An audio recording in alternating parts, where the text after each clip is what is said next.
Hello, beloveds. We're so thrilled to be here with you today.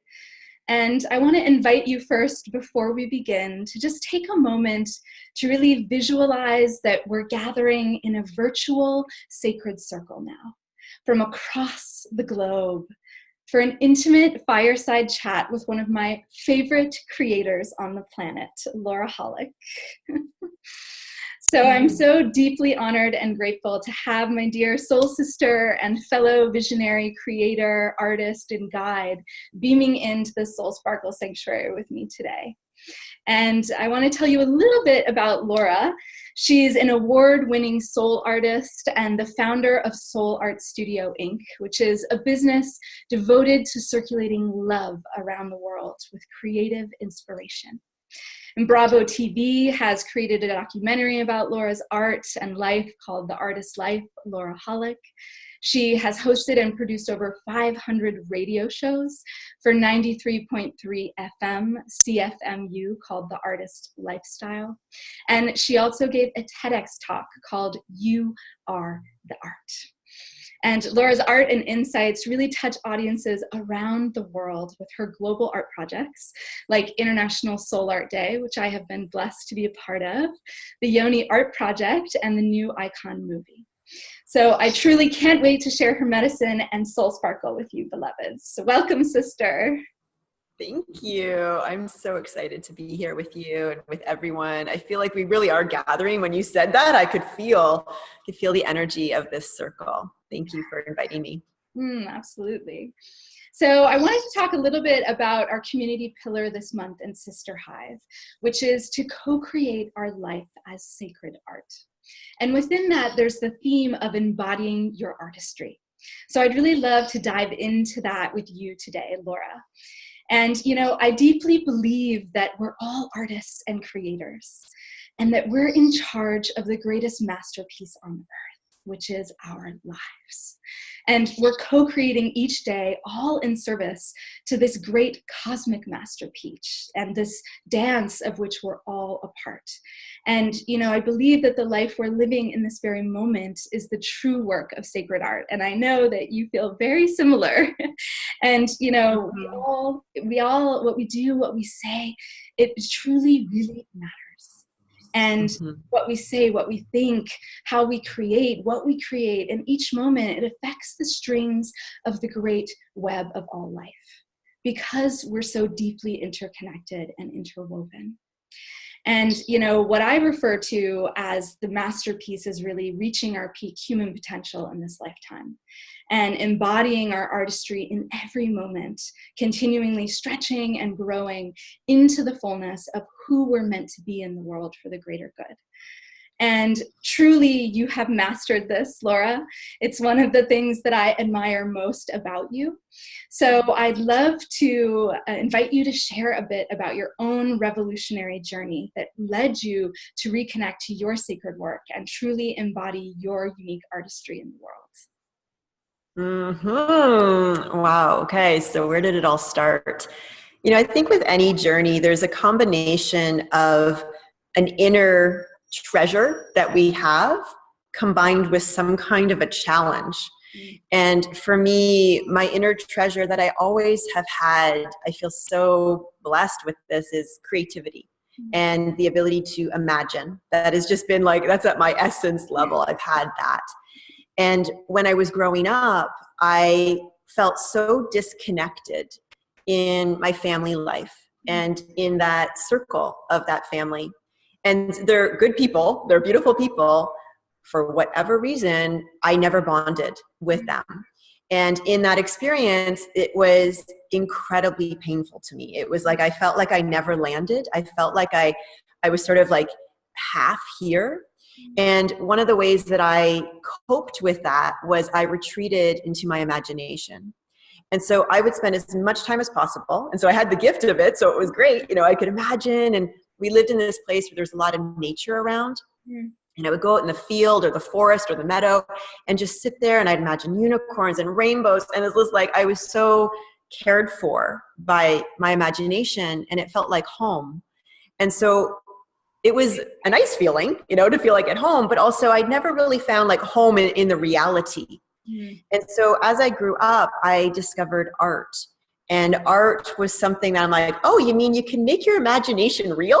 It was like this big revelation. Like you can imagine something and then you could make it. And so I just dove in like passion on fire going with art. And I would, whatever I'd imagine, I would make it. And my skills at making things got stronger and stronger and stronger.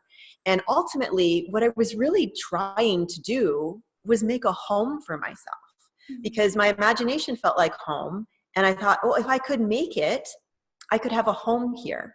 So a lot of my journey, you know, in the beginnings of things was figuring out how to be here. Like as simple as that. Like, how can I exist in this reality in a way that feels like it's in resonance with my soul and who I really am? Yes. So that's what started my journey. So beautiful. And that piece about, you know, something that I've really been moving with a lot is this idea of homecoming. So I love that you brought that forward, this idea of home, you know, and what that is. So I guess I'd love to ask you about that. For you, you know, that homecoming, you know, what are some recommendations you might have for our listeners in their own journey of homecoming and reconnecting to themselves, to their passions, to their own embodied sense of artistry? Well, ultimately, home, although we might think of it like a building, right? That's how our current structure, like home is some kind of a place. In my experience, home is our essence. And so whenever I feel connected to my essence, I feel at home. And so I think the journey is, first of all, we have to be able to discern the energetic signature or fingerprint of our own essence. And that's a journey in itself. And as we know the resonance of our home frequency, that essence, then the work becomes, okay, now how do you embody that? How do you integrate it into what you eat and how you spend your time and the relationships you have and the clothes you wear and where you live? And so there's kind of an inner component to home where it's the learning about your own essence. And then it is being able to let that essence breathe through your cells, your choices, the way you live. And so for each of us, depending on kind of where we are in that journey, we're kind of always in both those places at the same time. We're always deepening into our understanding of our essence. And there's always an opportunity to embody it and make a choice that's in alignment or not in alignment. And, you know, in our society, sometimes it can be confusing to know what our choices are, you know, because we might think, oh, I want this, you know, new coat or something, let's say. But who wants it? You know, does our essence, is it in alignment with our essence, or is it this feeling that this new thing is going to make us feel like we can fit in more or we can whatever? So there's, you know, it's a lot of just raising our consciousness and our energetic intelligence about ourselves and how we show up in the world. So I think that speaks to, you know, creating yourself as art. It's when you're making those choices like a brush stroke. Like, oh, this expresses me, this feels like me, and then our life becomes the art. So powerful. Yeah, I mean, that's really this whole idea of sparkle shamelessly. That's really what that is, coming back to our core essence self. So in that, I'd love to ask you how you personally stay close to your essence self, how you stay close to what is most sacred, how you stay focused on the heart of what matters most with all the noise in the outside world and consumerist culture and social media and all these things that are pulling at us for attention and can maybe help us, you know, create that loss of center, that loss of connection to essence self. So what are some of the things that you do to help really stay close to that essence? The first thing I do is I know what it feels like to be in my essence. So it's like I have a home base. So I know when I'm off. and so that in itself makes all the difference in the world, to know the difference of what it feels like. So I really cultivate the experience of being in my essence. So for me, what that looks like is I have my rituals that I do. I have my daily journal process. I have my own altar. Food and preparing food is the real practice for me, a conscious practice. I hike almost every day, and I create art, do photo shoots, make costumes. I mean, pretty much everything I do. Actually, if I look at my list of things, they're just things that cultivate the relationship. And so for all of us, we all have our own ways that we will do that. Just like in different friendships, some people might really enjoy going bowling, and other people might enjoy going for a hike. And neither one is better or worse. It's just like, what makes you feel like that's what you want to do? What connects you? What deepens the relationship? So I cultivate my relationship with my essence every day through as many conscious practices as I can. And I challenge myself too. I listen for the edge of the growth. It's kind of like, where does this want to go? Where's this garden wanting to like stretch into, or what does it want to grow and blossom? And then I invest my energy in learning about that edge so that I can support the next level of me. But I think it really starts with like having a very clear understanding of what it feels like to be in your essence. So you have a home base, and then cultivate that. So when things come up, and I mean, I can be thrown off very easily. Something happened this morning and I was like, what? And I was fully like in that. And then I was like, okay, what's going on in my body? It's like the more we have the awareness of what it feels like to be home, we know when we're off, and we also can find ways to come back and receive what the gift is of that, crazy scenario or whatever it might be, to actually include it in the learning. So it's not about always being like this perfect idea of like you're always in your essence and everything's great. Being in your essence is a living garden that will have some weeds, and you get to learn how to like pluck them. And there's times when the plants die and then they grow again. It's the garden. Your essence is the garden. So it's not just like one flower that blooms once and then you're trying to like, anti-aging, make sure that blossom never dies. Of course the blossoms are going to die. That's a healthy garden because there's another one coming. So it's perfectly okay. So there's no fear of like, it's always got to be perfect. It's just being able to cultivate the awareness of kind of when you're conscious and when you're not. Beautiful. Thank you. I the one thing that just like really comes to me in what you were sharing is around the piece of that it's in the body that you experience this, that it's embodied. And, in this new feminine paradigm of leadership that we are really co-creating together in so many ways as visionaries and, artists and conspirators on the path, it is an embodied leadership. It is a coming home to the body first so that we can tap into that intuition and those spaces that really allow us outside of the linear scope of things to come into a new way of feeling. So I love that piece is so important for your journey, and that, Totally. It is that embodied piece.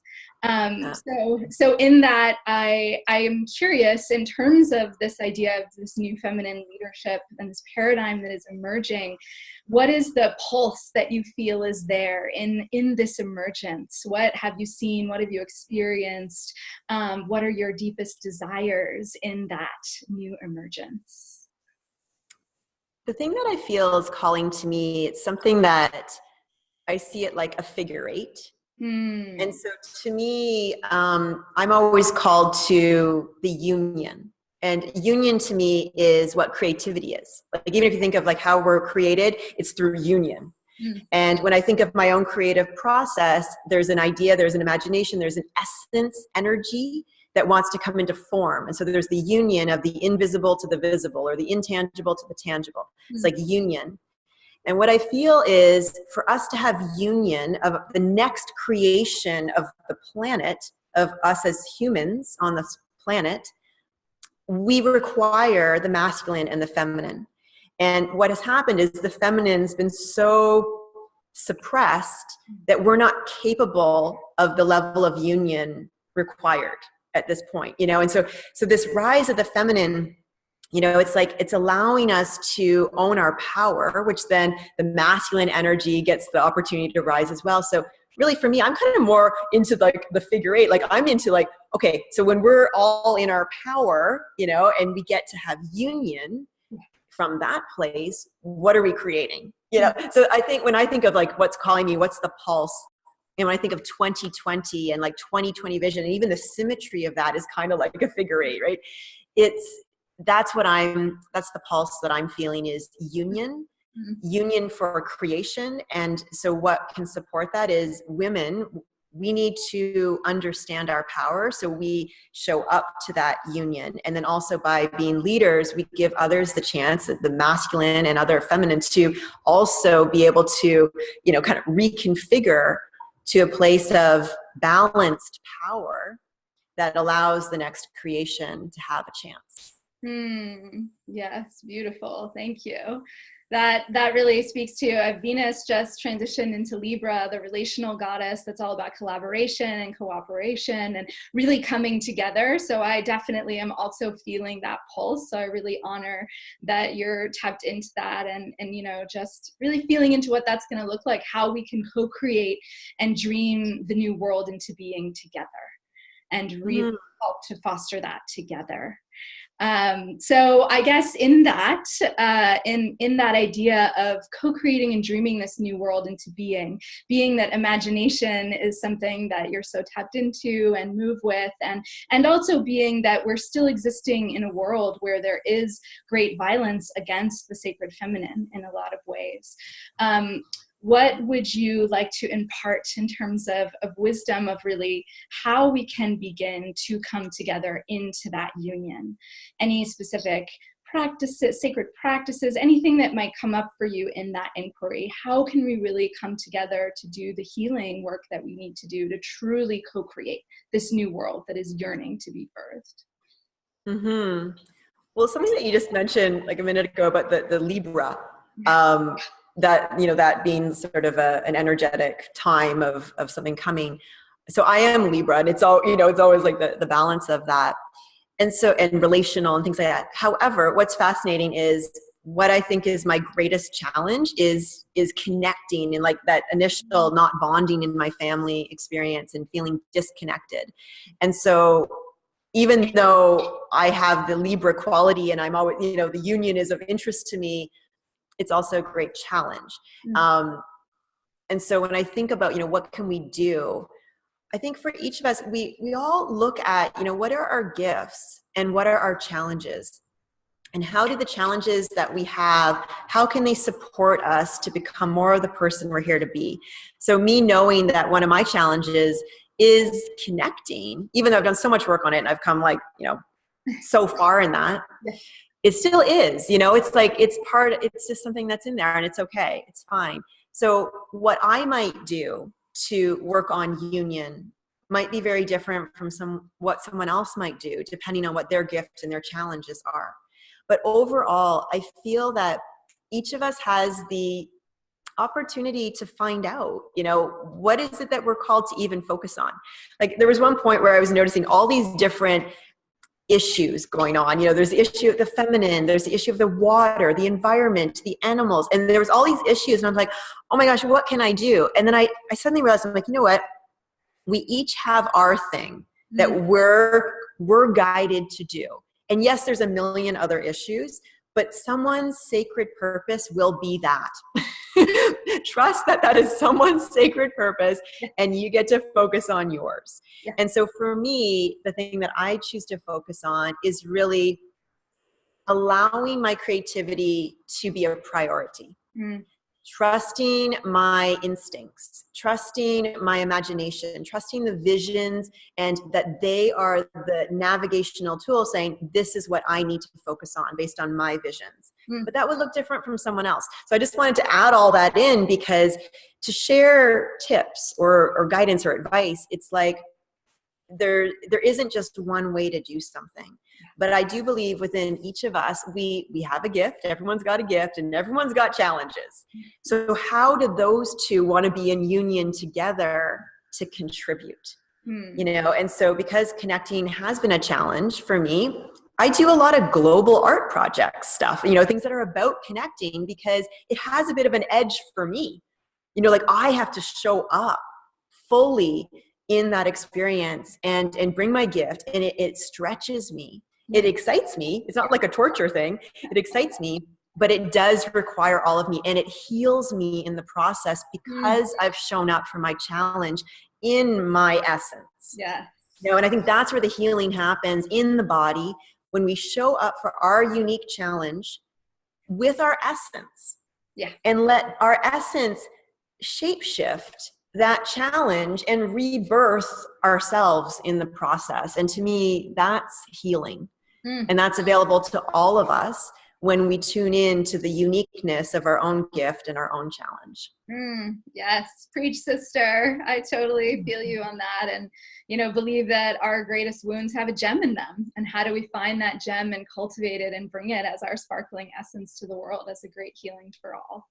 So thank you so much. I love that. And it's been so wonderful to have you here on the podcast today. And, if there's any other parting words or anything you'd like to offer. I mean, one question that was coming up for me is, for other people, because I've also had that not feeling safe here, not feeling like I belong here, not feeling at home here on earth often. And, any parting words for anybody who might be listening who also feels that way, who's feeling disconnected, who isn't feeling that sense of home, and, who could really use a little upliftment in that arena? I wonder if you could offer. Yes, I'd love to offer something in that. What I'd love to do is just like swoop in on a rainbow dragon, yes. swirl around that person and just sort of sprinkle love and like a beautiful misting warm rain shower, and just have that person just for a moment remember that they are loved by their own guides, and there are others who've had experiences that are similar to them and can feel and send love for that, and to receive that love like a nutrient that can help you to remember who you are. That's what I would send. Oh, yes. And I'm right there next to you on that rainbow dragon, sending that fierce love, beloved. And remembering that you are sacred. You are sacred. And you are deeply loved. So thank you for that. That's so beautiful. So it's been such an honor to have you here. And I can't wait to see what will unfold as we continue to co-create the new world into being together.